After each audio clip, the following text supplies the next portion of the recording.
Good evening to all. आज हम लोग पढ़ेंगे क्लास 8 का चैप्टर फोर्स एंड प्रेशर, जो कि फिज़िक्स पोर्शन में आता है। चैप्टर का नेम है फोर्स एंड प्रेशर। जैसे कि हम लोग जानते हैं फोर्स इज़ अ पुश और पुल। फोर्स किसी चीज़ को खींचना या धक्का देना कहलाता है। फोर्स क्या होता है, लिविंग और नॉन लिविंग थिंग दोनों अप्लाई कर सकते हैं। फोर्स में आपका इंटरेक्शन होना ज़रूरी है, एक से दूसरे चीज़ में रगड़ खाना या फिर उसमें टकराना या फिर टच होना ज़रूरी है। और फोर्स हमेशा अगर फोर्स लग रहा है तो उसमें 2 ऑब्जेक्ट्स इन्वॉल्व ज़रूर होंगे, तो उससे ज़्यादा भी हो सकते हैं पर 2 होने ज़रूरी हैं। जैसे कि हम लोग एग्जाम्पल देखते हैं। फर्स्ट पिक्चर है पुश, गेट को धक्का दिया जा रहा है तो फोर्स क्या है, अपनी ओर से बाहर की ओर लगाई जा रही है। दूसरा पुल, अपनी बाहर से अपनी ओर फोर्स को लगाया जा रहा है। थर्ड वन, ट्रॉली को धक्का दिया जा रहा है तो ये हमारा क्या कहलाएगा, पुश। फोर्थ हमारे यहाँ पे क्या है, एक हैमर नील को पुश कर रहे हैं। हैमर के थ्रू क्या हो रहा है, हम लोग अपने पूरे फोर्स को एक नेल में पुश कर रहे हैं। नेक्स्ट वन, वेट लिफ्टिंग, तो वेट को लिफ्ट कर रहे हैं। इट्स मीन क्या कर रहे हैं, वेट को पुश किया जा रहा है, वेट को धक्का दिया जा रहा है तो नीचे से ऊपर की ओर फोर्स लग रहा है। सपोज ड्रॉर खोलते हैं तो क्या हो रहा है, अपने बाहर से मतलब कि ड्रॉर के साइड से अपनी ओर हम लोग पुल करते हैं तो यहाँ पे पुल है। नेक्स्ट है यहाँ पे एक बॉल को किक किया जा रहा है तो क्या अपनी ओर से सारा फोर्स इकट्ठा करके उस बॉल की ओर लगाया जा रहा है। इट्स मीन बॉल को पुश किया जा रहा है। नेक्स्ट वन, किक किया गया है, देखिए आप यहाँ पे हिट किया गया है ना, तो यहाँ पे जो हिट हो रहा है नोज़ के ऊपर, तो एक रेसलर दूसरे के ऊपर अपना पूरा फोर्स दूसरे के ऊपर लगा रहा है तो यहाँ पे हमारा कौन सा फोर्स है, पुश है। नेक्स्ट, एक और रेसलर वेट लिफ्टिंग कर रहे हैं तो उसमें हमारा क्या है, पूरी फोर्स को ऊपर की ओर खींचा जा रहा है। सो ये हमारा क्या है, पुल किया जा रहा है, उठाया जा रहा है, इस वजह से पुल है। These are called force.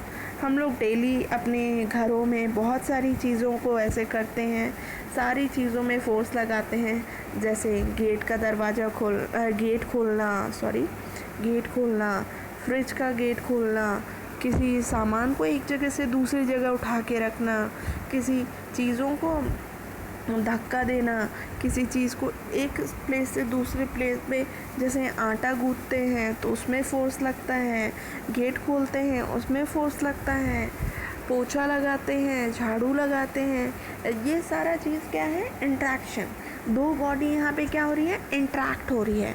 2 body interact हो रही है तो उसमें क्या लग रहा है, फोर्स लग रहा है। तो फोर्स में हमारा क्या हो रहा है, या तो पुश हो रहा है या फिर पुल हो रहा है। समझ में आई? अगर आप लोगों को थोड़ा भी कन्फ्यूज़न है, ज़रा भी कन्फ्यूज़न है तो आप हमें कमेंट बॉक्स में मैसेज कर सकते हैं। नेक्स्ट है direction and magnitude of force. तो डायरेक्शन क्या होना चाहिए फोर्स का। सपोज़ कीजिए मैं गेट खोल रही हूँ तो डायरेक्शन क्या होगा, गेट से मेरी ओर। इट्स मीन यहाँ पुश हो रहा है, ठीक है, तो यहाँ पे डायरेक्शन हमारा क्या है, मेरी ओर है।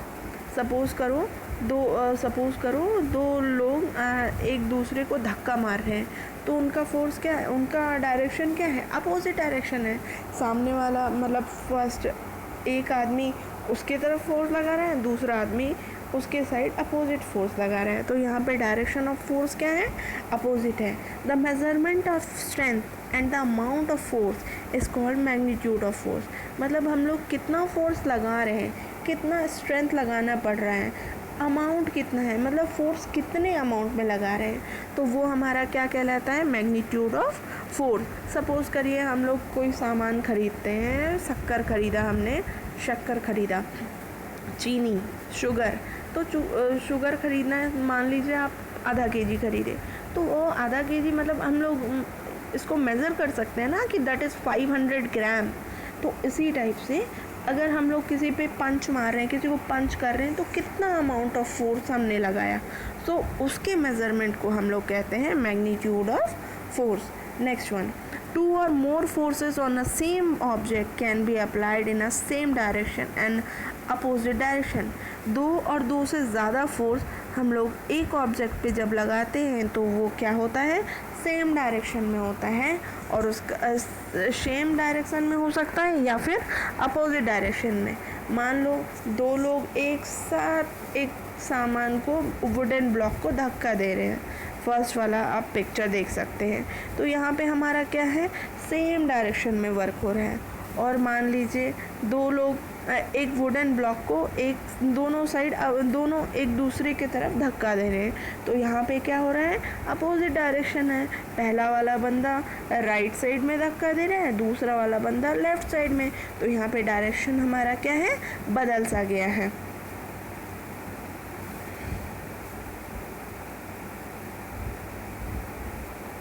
इफ़ेक्ट्स ऑफ फोर्स, मतलब फोर्स के क्या क्या इफ़ेक्ट्स हैं, फोर्स लगाने से क्या क्या होता है, फोर्स क्या क्या चीज़ों को बदल सकता है कि नहीं बदल सकता है, ये सारी चीज़ें देखेंगे। तो first one is force can change the state of motion. मतलब कोई भी चीज़ अगर रेस्ट पे रखी हुई है, मान लीजिए एक बॉल साइड में रखी हुई है, तो उसको अगर हम फोर्स लगाते हैं, किक कर सकते हैं, तो वो क्या रोल करता रहेगा, घूमता रहेगा और वो एक जगह से दूसरी जगह जा सकते हैं। उसी टाइप से यहाँ पे एग्जांपल है, rest object is a mean is called an example kept over moving when not moving, this stationary object is the state of rest. For example, a ball and book kept over the ground and not moving. जैसे कि आप example ले सकते हैं, rest state में क्या होता है, रेस्ट क्या है, रेस्ट इसमें रुका हुआ, कोई भी चीज़ रुकी हुई है, कोई किताब रखी हुई है टेबल पे, तो वो कौन से पोजीशन में है, रेस्ट पोजीशन पे है। पंखा बंद है तो वो कौन से पोजीशन पे है, रेस्ट पोजीशन पे है। और अगर स्विच ऑन कर दिए, पंखा चल रहे हैं, it's mean now it is in motion, मतलब उसके स्टेट क्या हो गया, मोशन हो गया, वो मूव करने लगा। तो ये 2 चीज़ें पहले जाननी ज़रूरी है, रेस्ट और मोशन। रेस्ट हमारा क्या होता है, when an object is not moving, कोई भी ऑब्जेक्ट अगर मूव नहीं कर रही है, इट्स मीन वो हमारा कौन सा ऑब्जेक्ट है, स्टेशनरी ऑब्जेक्ट है, इट्स मीन वो कौन से स्टेट में है, रेस्ट स्टेट में है। और कोई भी चीज़ अगर कंटिन्यूसली मूव कर रही है with respect to time, time के अकॉर्डिंग अगर वो मूव कर रही है, तो वो कौन सा ऑब्जेक्ट हमारा, वो ऑब्जेक्ट कौन से स्टेट में है, वो ऑब्जेक्ट हमारा स्टेट ऑफ मोशन में है। जैसे कि moving ball, moving fan, these are the example of motion. If force can move stationary object, मतलब फोर्स क्या कर सकता है, कोई भी ऑब्जेक्ट को, रुका हुआ ऑब्जेक्ट को मूव करा सकता है और मूव करते हुए ऑब्जेक्ट को रोक सकता है। जैसे कि फर्स्ट पिक्चर आप देख सकते हैं, एक व्हील को धक्का दिया जा रहा है, तो व्हील तो कहीं ना कहीं रखी हुई होगी, उसको ये बॉय ने फोर्स लगा के उसको धक्का दिया, तो वो क्या हो रहा है, रोल होते जा रहा है, रोल होते जा रहा है। एक ना एक टाइम पे वो रुक जाएगी, पर वो रुकेगी नहीं। क्यों नहीं रुकेगी, क्योंकि वो बॉय वो एक स्टिक से उसको मारते जा रहा है, उस पर फोर्स लगाते जा रहा है, जिस वजह से वो रोटेट होती जा रही है। सेकेंड वैसे ही एग्जाम्पल दिया हुआ है, change in the direction of moving object. Force क्या कर सकता है, चेंज कर सकता है डायरेक्शन को।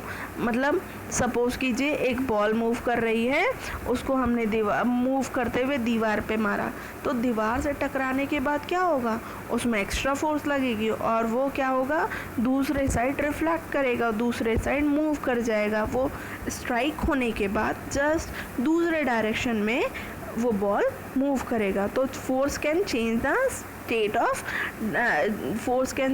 state of motion, force can change the direction also. In the football game, a goalkeeper stop the football going toward the goal post by applying a force by his hand. Goal post में हमारा क्या, goalkeeper ball को रोकता है, तो वहाँ पे क्या होता है, बॉल की डायरेक्शन चेंज हो जाती है। In a cricket game also, cricket game में भी आप देख लें, बॉलर बॉलिंग कर रहा होता है, फिर बॉलर जिस डायरेक्शन में बॉलिंग कर रहा होता है, क्या उसी डायरेक्शन में बैटिंग होती है? नहीं, बैटिंग करने के बाद क्या होती है, बॉल की डायरेक्शन चेंज हो जाती है। Second one, force can change the shape of the object.